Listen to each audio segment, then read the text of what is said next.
Hello Virgo, welcome to your February reading. This is for Virgo, Sun, Moon, Rising and Venus.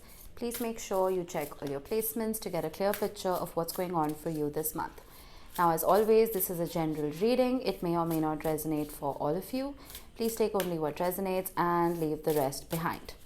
A little disclaimer, construction happening right next door. Please pardon the noise. I'm not sure how loud it is for you, but it is incredibly loud for me. All right, we're doing things a little differently.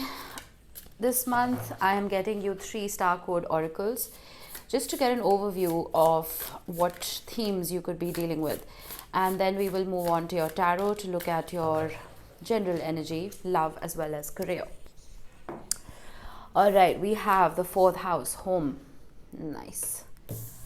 We have Imam Kolai. I don't know exactly how to pronounce it. If I'm pronouncing it wrong, I'm truly sorry. But I remember reading up about this, and it's such a beautiful card once you understand the meaning. And we have North Node. That's so interesting. Leo, right before you got South Node. What are the odds? Considering the nodes shifted mid-January, 18th of January to be precise. The nodes shifted from Gemini and Sagittarius into Scorpio and Taurus. So North Node coming up right now for you is pretty appropriate, because what I've realized with the nodes is, so they shift every 18 months. And it's like in those 18 months, if there's anything that we want to plan or anything we want to let go of, it's almost like a chore. It's almost too difficult to fathom. But as soon as the nodes shift, it's like letting go and moving forward both become so much easier. So let me know if in the comments if anything has shifted for you in a big way. With the North Node coming about, I know the North Node is in Taurus now, and Taurus represents the 2nd house, which is the house of income, wealth, material possessions, and all that wonderful stuff. So if anything has come about for you that has shifted your planning phase and it's actually gone into execution, I wouldn't be surprised. I feel like now you are looking to the future, and not just because of the node shift, but we are entering the age of Aquarius, and for a little part of February the sun will be in Aquarius, which is the sign of futuristic thinking. It is a sign of planning. It is a sign of it's ruled by Uranus. Uranus is the planet that moves forward. It does not look backward. And no matter how crazy your ideas are, I feel like you're going to be getting that push and that nudge to actually go forward and execute them. So I like that this is coming up for you, Virgo. Now with your center card, I will not say it again and make a fool of myself. I really should Google this. But so when I was reading the book about this particular card, it gave a beautiful visual. Imagine that you're sitting under a tree. Okay, let me just show you the card. Imagine you're under the tree, and imagine a stem growing from your crown chakra, from the top of your head, down the base of your spine into the earth, and that stem forms roots. And those roots, the largest root of that stem touches the other side of the earth. Does that make sense? Can you visualize that? So this card talks about honoring your roots, whether that is your home, which is crazy because you have the 4th house, or it is your upbringing. It could very well be past lives. If any of you have had the pleasure of knowing anything about your past lives, I don't. I'm afraid. I wish I did. But I feel like those memories and that history that you consciously or subconsciously remember it holds so much wisdom. It holds so much truth. And that is what anchors you to this 3D reality. There are different dimensions. We have 3D and 5D, at least the ones that we know of, right? So whether it is the 3D or the 5D, I feel like it is this taproot that anchors you to the ground. And it gives you that sense of almost nourishment, because that's what a taproot does. It goes deep into the earth to get water and nutrients for the tree. So ask yourself, what is your taproot? Who grounds you? Who anchors you? Is it a person? Is it a place? Is it your material wealth? Is it your accomplishments? What gives you that sense of peace and almost security? And again, interestingly, you have the fourth house, which is ruled by Cancer. And it talks about your home, it talks about your family, very similarly to your center card. So I think a major focus right now is on your roots, is on your home life and your family life. Some of you could be interested in inner child healing. You could be interested in unearthing past trauma, whether it's from this lifetime or the one before it. And I feel like it's a wonderful time to get into that, because like I said, once the nodes shift, our reality shifts. And once our reality shifts, we don't want to carry past baggage with us. You know what I mean? So it's a good time to detoxify and cleanse. And if there's anything that needs to be honored when it comes to your home and your family, I would highly recommend you do that. Okay? So let's get you a moonology to start with for your general energy. Hang on a minute, I just realized my mic is lopsided. I should fix it before I forget. Then I'll just sound muffled. All right.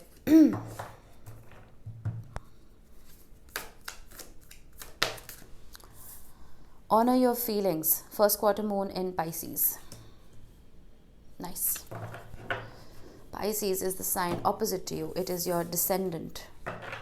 So it is literally the complete opposite of you in personality. And I love knowing people's descendants more than their ascendants, because the descendants are what they need to incorporate in their life. So honor your feelings. A few of you may be disregarding your feelings. And Virgo, being an earth sign, you guys are so grounded, and I can't believe I didn't make that relation sooner with the root card. I mean, hello, you're an earth sign. If anyone can do that and visualize this, it's you. So maybe it's a good time to open up your heart and honor what you are feeling. Don't bury yourself in work like you always do, Virgo. It's always good to balance your heart and your head. Beautiful energy. Wow. This is the only meh card right here. But would you look at that? You have the Chariot, again, Cancer energy. And you have the Empress. That is beautiful. I love this. Okay. You are moving towards something. Okay, you are taking fast-paced action towards something, or this is at least something that you want to take action towards. The Chariot is always ridden by the Emperor, and it's strange that you have the Empress here. I mean, it's not strange, but it's kind of wonderful. But the Emperor has a task at hand. The Emperor is trying to control two Sphinxes in the original Rider-Waite. Sphinxes or horses, whatever you can visualize. One horse wants to go left, the other wants to go right. And you can look at those two paths as the right path and the wrong path. The Emperor, his job is to make sure that they align and they move in one direction.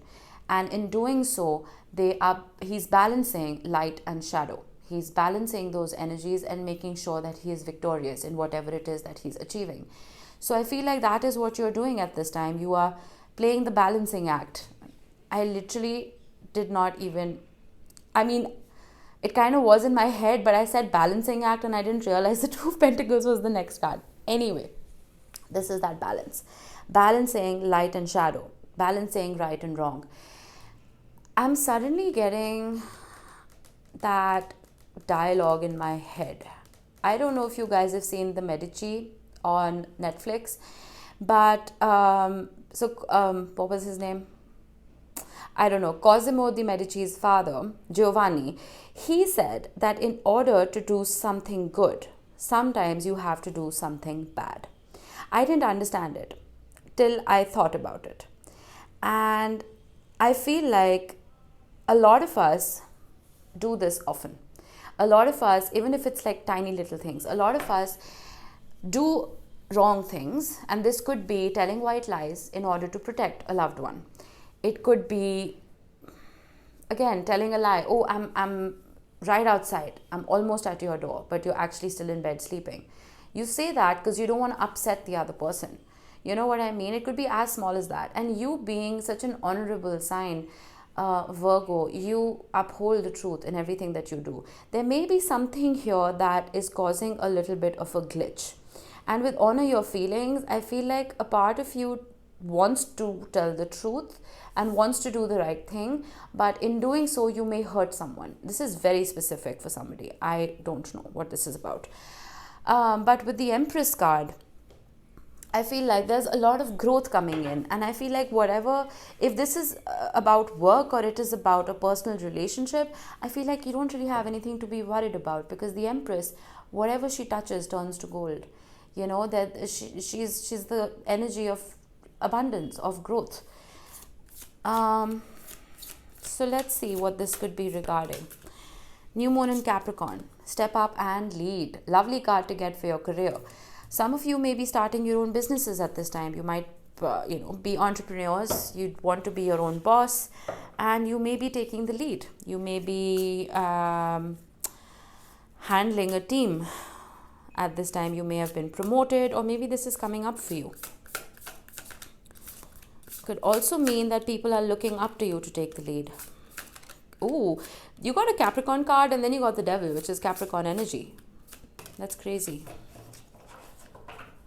All right. We have the Eight of Wands, we have the Devil, and we have Strength, Leo and Capricorn energy. All right. So, Virgo, what I'm getting is, it's a very similar energy to what I said earlier about having to withhold a certain truth. The Devil necessarily is not a card of lying, but it is a card of not being completely honest with yourself, not being completely authentic, because it's the energy of something or someone controlling you, and it could very well just be a thought controlling you and puppeting you, but I feel like you have the strength to overcome it. With the Strength card right here, there is some kind of fear. There's some kind of fear around something that you want to do or say. North Node keeps coming, like flashing at me. It's like you have a plan, but I feel like a few of you are scared to even talk about it, because you might think that it'll either hurt some people or it's just not going to be well received. You know what I mean? And I think that nagging thought is this Devil energy right here. But what is beautiful to see is the Eight of Wands. There is going to be fast-paced action. Once you realize your power and once you step up and take the lead, I feel like, okay, so public image is very important to everybody, of course, but particularly to earth signs. And considering you have a lot of Capricorn right here, I feel like a few of you may be worried about how you would look if you maybe started a particular business, or maybe it's completely different from your usual norm and it would surprise people. Okay, but once you step up, have that courage and take the lead, and once with the Chariot you start moving forward and honor your feelings, there will be growth. That's what I get. Some of you may even, I don't know why I'm getting this, some of you may want to get into a family business with the 4th house, or the complete opposite. Maybe you want to get out of a family business and start something of your own. Maybe that's the hiccup. Or a few of you may be starting business from home. Maybe you had a corporate job and you left that behind and you started working from home. And you feel like you're going to be judged for it. I think that's just in your head. And why I say that is because we had the Eight of Swords bottom of the deck. So interesting, very interesting reading. Let's get to love. Let's see what we have here for you, Virgo. New Moon in Cancer. Relax. I love this card. It's the first time I've got it. And it cracks me up because I'm a Cancer, and that's the last thing we do. I don't think a Cancer can ever relax from the day they're born. But anyway, so that's a good card to have in your love reading. Okay, wow, that's quite a few, but I will take them. You have 2 knights. Nice, Virgo. Ooh, the Magician. I love this. We have the Magician, we have the Knight of Swords, we have the Knight of Pentacles, and we have the Two of Swords. You have two twos right here. A little bit of indecision happening. Okay.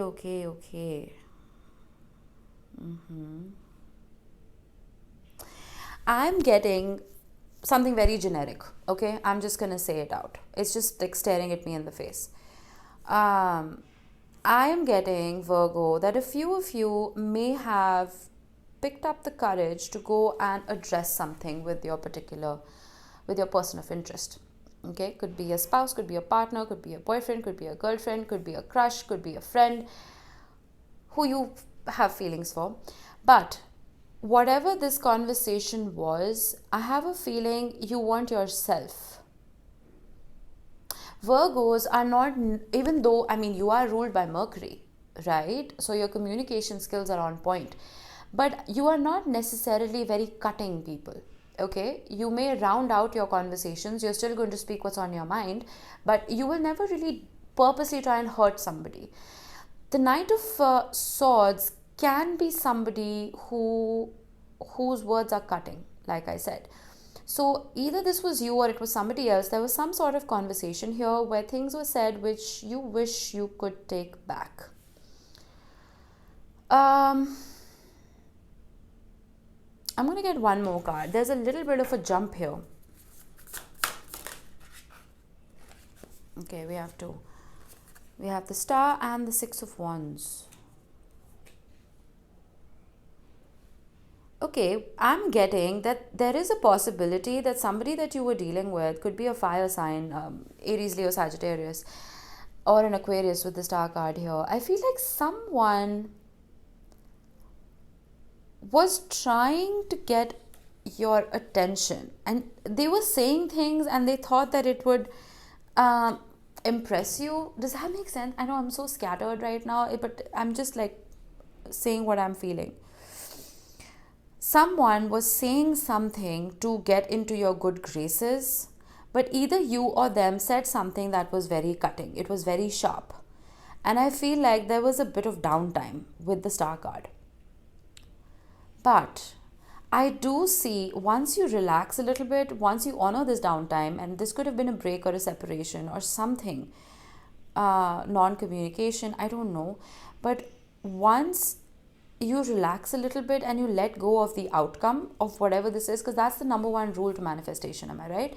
You manifest, you ask the universe for what you want, you believe you already have it, and you let it go. The minute you're detached from the outcome is when your manifestation comes in faster. So it's very interesting how the relax card is right under the Magician. Whatever this was, I'll be very frank with you, this is very fuzzy to me. The Knight of Swords and the Six of Wands, I can just imagine this to be a very, very heated, not heated, but a very quick conversation that was laced with someone seeking attention. All right. And once you relax, you will realize that you are unconsciously manifesting this person. And I feel like you will be able to. There is a bit of dilly-dallying here, a little bit of indecision here with the Two of Swords. It's almost like, do I want this person back in my life? Do I not? But I think it's the indecision that makes them return, if that makes sense. And that usually does happen. And I feel like this time around, they're coming about as the Knight of Pentacles. The Knight of Pentacles is, I mean, it's a knight. So it's again somebody coming in with an offer. But it's a slow-moving knight. It is a very conscientious knight. It is a knight who is coming about with a very stable, solid offer. He's very slow, but he doesn't come in and rush out like the Knight of Swords. He comes in and he's there to stay. He's there for the long run. He or she. I mean, this is not a gender-specific reading. Whatever transpired, Virgo, I would relax, truly. With the Empress here, there is something that's growing.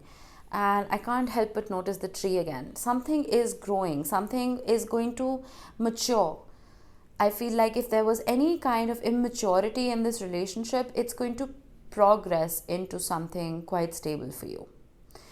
This was the weirdest love reading I've ever done. It was so all over the place, but I hope it resonated with at least one of you. Then I've done my job. All right, that's all I have for you, Virgo.